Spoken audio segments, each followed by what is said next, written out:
अस्सलाम वालेकुम dear student, कैसे हैं आप सब। आई होप सब खैरियत से होंगे।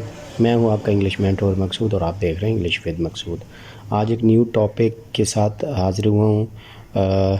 टॉपिक ये है कि आज हम डिस्कस करेंगे इंस्पेक्टर FIA सिलेबस कि ये क्या है, इसके पार्ट्स क्या हैं, ये सारा जस्ट हम सिलेबस चेक करेंगे और ब्रीफली डिस्कस करेंगे, ठीक है ना। इंग्लिश से हटकर भी चीज़ें कुछ आप लोगों के लिए ला रहा हूँ मैं।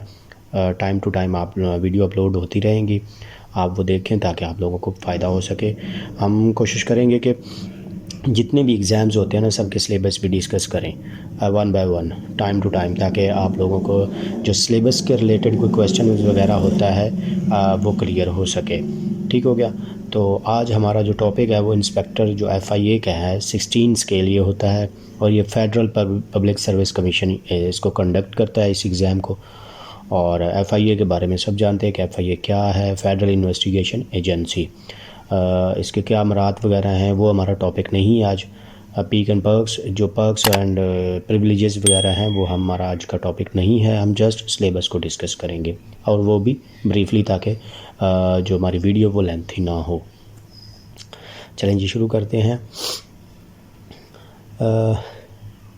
ये जो पोस्ट है ये टाइम टू टाइम हर साल एक दफ़ा आती है नॉर्मली। समटाइम्स ये हो सकता है कि वो कभी मिस भी कर जाए, उनकी मर्ज़ी, लेकिन ये ईयरली वाइज ये साल में एक दफ़ा आती है, ठीक है ना। ये इंस्पेक्टर FIA है, इन्वेस्टिगेशन होता है, 16 स्केल होता है। ये मिनिस्ट्री ऑफ इंटीरियर, वजारत दाखिला जिसको बोलते हैं, ये उसके अंडर आती है FIA, ठीक है, फेडरल इन्वेस्टिगेशन एजेंसी। इसकी क्वालिफ़िकेशंस की बात करें तो क्वालिफ़िकेशन में ये है कि बैचलर डिग्री होनी चाहिए किसी भी रिकग्नाइज्ड यूनिवर्सिटी के साथ। जो यूनिवर्सिटी HEC से रिकग्नाइज्ड है, चाहे वो कोई भी है, चाहे प्राइवेट है, कोई भी है यूनिवर्सिटी, बट जस्ट इसकी कंडीशन ये है कि रिकग्नाइज्ड होनी चाहिए हायर एजुकेशन कमीशन के साथ, ठीक है। तो बैचलर डिग्री है, ग्रेजुएशन है, सेकंड डिवीज़न इक्वल टू कोई भी, इसके इक्वल कोई भी डिग्री हो, चाहे BS हो, BE हो, या कोई भी इंजीनियरिंग की डिग्री हो जाए, किसी किस्म की हो जाए। जो बैचलर, जैसे लॉ की कुछ डिग्रीज़ हैं जैसे LLB, वो भी इक्वल टू ग्रेजुएशन है। सो इस तरह की कोई भी डिग्री जो ग्रेजुएशन के इक्वल है, जैसा DA डिप्लोमा होता है वो इंटर के इक्वल होता है 3 साल। उसके बाद DAE के बाद BE होता है, या BS इंजीनियरिंग होता है, या कोई भी साइंस, आर्ट्स, इंजीनियरिंग, लॉ, किसी भी फील्ड में हो, जो ग्रेजुएशन के इक्वल डिग्री होगी वो जिस किसी के पास होगी वो अहल होगा इस एग्ज़ाम के लिए, ठीक हो गया। इसकी फ़िज़िकल की बात करें हम, स्टैंडर्ड की, तो जो मेल्स कैंडिडेट हैं, मेल यानी लड़के, उनके लिए है 5 फुट 6 इंच, ठीक है, हाइट। और लड़कियों के लिए उस कम रखते हैं 5 फुट और 2 इंच, ठीक है ना। और उनकी जो चेस्ट है वो 32 to 33 34 होनी चाहिए। ये इतना इशू नहीं है। मेन चीज़ हाइट का सबसे पहले होता है, और जिसकी हाइट इतनी है तकरीबन मोस्टली वो उसकी ये मेडिकली जो फिज़िकल स्टैंडर्ड है ये पूरा ही होता है, ठीक हो गया। अगर हम फिर टेस्ट स्पेसिफिकेशंस की बात करें कि क्या क्या होगा, इसके लिए एक्सपीरियंस की कोई ज़रूरत नहीं है। बहुत सी जो पोस्ट हैं उस पर एक्सपीरियंस भी मांगा जाता है, लेकिन यहाँ इंस्पेक्टर के लिए एक्सपीरियंस की ज़रूरत नहीं है, ठीक है। जस्ट सिंपल आपने ग्रेजुएशन की हो और आप उसके क्राइटेरिया पे पूरा उतरते हैं, ठीक है। ऑब्जेक्टिव टाइप MCQ टेस्ट होता है, ये एक पेपर होता है, उसके 100 क्वेश्चंस होते हैं। उसमें उन्होंने 2 पार्ट्स में किया हुआ है। एक किया हुआ है इंग्लिश जो 20 मार्क्स का होगा, और दूसरा पार्ट है सेकंड, वो जनरल इंटेलिजेंस पेपर पे मुश्तमिल होगा, ठीक हो गया। 2 पार्ट पे मुश्तमिल होता है, 100 MCQs पर होता है, ठीक है। इसकी नेगेटिव मार्किंग नहीं होती, ठीक है। तो ये देखें, सेकंड पार्ट में फर्स्ट पार्ट इंग्लिश के रिलेटेड होता है, 20 MCQs होंगे, ठीक है। सेकंड में जनरल नॉलेज होता है, एवरीडे साइंस होता है, बेसिक अरिथमेटिक होता है, करंट अफेयर्स होता है। ये जो 4 टॉपिक जनरल इंटेलिजेंस टेस्ट है, 80 मार्क्स इनके होंगे अप्रोक्सीमेटली, 20-80 रेशो है, ठीक है। 20 क्वेश्चन इंग्लिश के रिलेटेड होंगे और 80 क्वेश्चन जो है वो इन 4 टॉपिक्स के रिलेटेड होंगे, general knowledge, everyday science, basic arithmetic and current affairs. अब देखते हैं थोड़ा डिटेल्स में कि क्या क्या है। पार्ट 1 में इंग्लिश आता है, तो इंग्लिश में क्या क्या चीज़ आएगी, वोकेबलरी। ये तो समझ लें कि बहुत ही इम्पॉर्टेंट पार्ट है किसी भी एग्ज़ाम्स के लिए, ठीक है। मोस्टली जितने भी एग्ज़ाम्स 1 MCQ पेपर्स के होते हैं वो मोस्टली इन्हीं का इसी जो ये सिलेबस है इसी से मिलता जुलता होता है, ठीक है ना। कोई 20% तक चेंजिंग हो सकती है, 80% इसी के साथ मिलता जुलता होता है। इंग्लिश में यही आता है, vocabulary, grammar usages and sentence structuring. तो यही 3 टॉपिक मेन चीज़ होते हैं जो किसी भी 1 MCQ पेपर जितने भी हैं, फेडरल पब्लिक सर्विस कमीशन हो या प्रोविंशियल कोई भी हो, तो वो ये इंग्लिश के ये लाजमी होते हैं, ठीक है।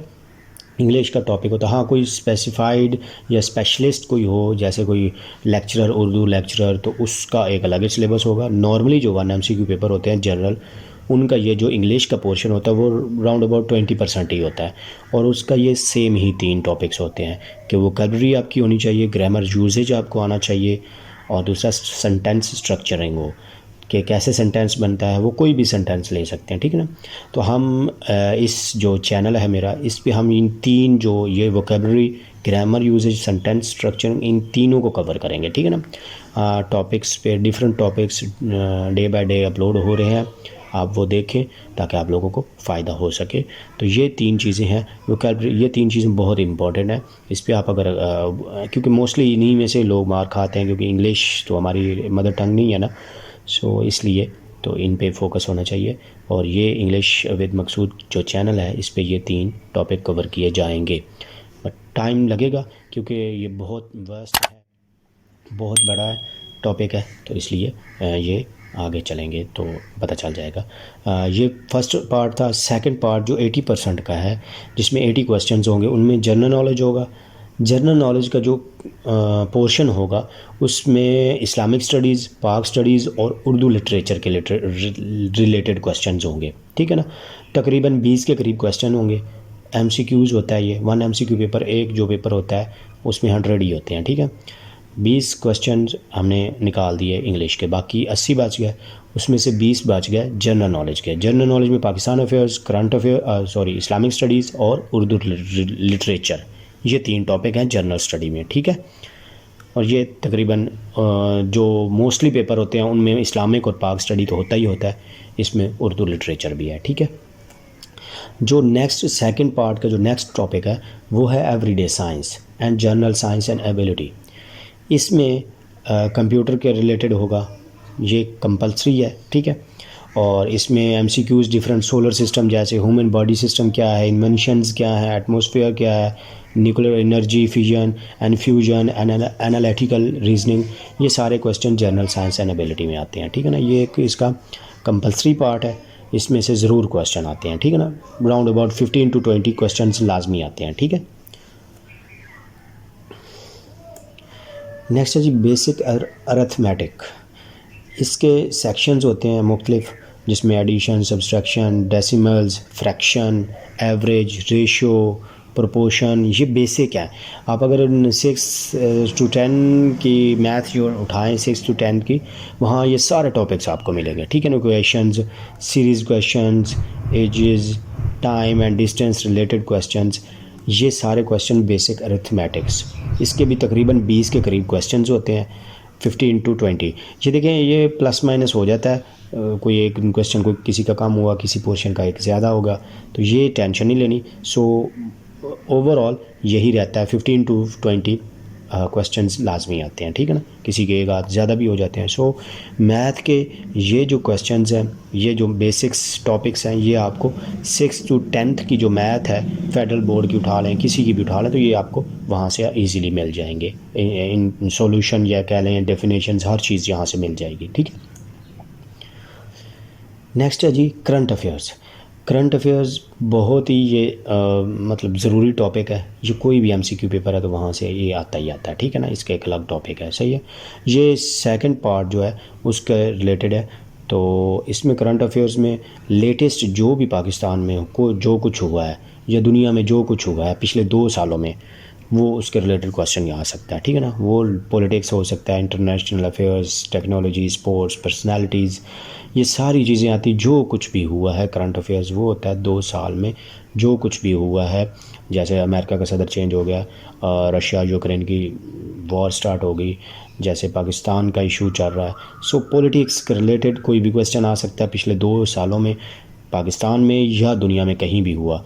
तुर्की में इलेक्शन हुआ, तुर्की में तैयब अर्दगान दोबारा सदर बन गया। सो इस तरह के टॉपिक्स कोई भी हो सकता है, ठीक है। तो ये बजट के रिलेटेड क्वेश्चन मीन कोई भी पॉलिटिक्स के रिलेटेड हो सकता है, फॉरेन अफेयर्स हो सकते, इंटरनेशनल अफेयर्स, कंट्री अफेयर्स या नेशनल अफेयर्स, टेक्नोलॉजी, ये सारी चीज़ें कोई भी क्वेश्चन पूछ सकते हैं, ठीक है ना। करंट अफेयर्स लास्ट 2 ईयर्स, ठीक है, मिनिमम 2 ईयर्स। तो डियर स्टूडेंट्स, ये था आज का हमारा टॉपिक, ये था सिलेबस, ठीक है। इसमें 2 पोर्शन बने होते हैं। एक पोर्शन 20 मार्क्स का होता है इंग्लिश का, और बाकी 80 मार्क्स का होता है, यानी 80 क्वेश्चन होते हैं दूसरे पोर्शन में। दूसरा जो सेकंड पार्ट है उसमें आ जाता है जनरल साइंस एंड एबिलिटी आ जाता है, बेसिक अरिथमेटिक्स आ जाते हैं, जनरल नॉलेज आ जाता है, और करंट अफेयर्स। ये 4 टॉपिक्स सेकंड पार्ट के होते हैं। तो डियर स्टूडेंट, आई होप आप लोगों को समझ आई होगी। लाइक करना और शेयर करना ना भूलें। मिलते हैं नेक्स्ट टॉपिक में, तब तक के लिए अल्लाह हाफ़िज़।